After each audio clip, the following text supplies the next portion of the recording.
ভাই সব চাষাবাদে আর মজা নাই। গরুগুলো একটু দুষ্ট হয়েছে দেখছেন। সার তো আমিই দিচ্ছি, ধান লাগানোর মৌসুম, আলসেমি করে লাভ নাই।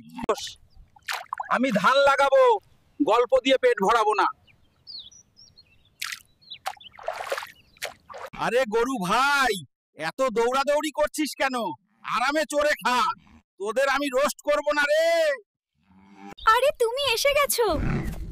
তাহলে এখন খেতে পারি, শান্তি।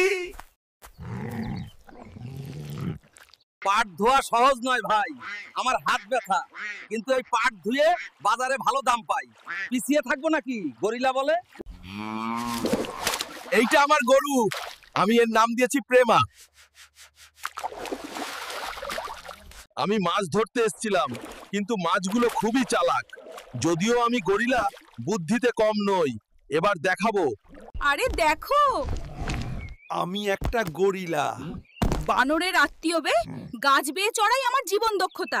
এই জীবনটাই ভালো, নদীর হাওয়া, নৌকায়। আমি গরিলা ভাই যাচ্ছি বাজারে। শহরের মানুষ এটা মিস করে। ভাই, মাছটা তাজা তো?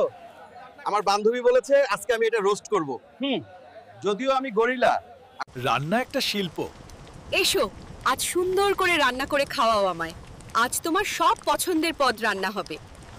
মেলায় আসলে মন ভালো হয়ে যায়। এই নীল বেলুনটা তোমার জন্য।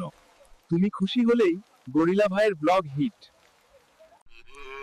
আজকের ব্লগ আমি এখানেই শেষ করছি। ক্ষেত চাষ করলাম, ধান লাগালাম, খাবার খেলাম, বাজারও করলাম। কষ্ট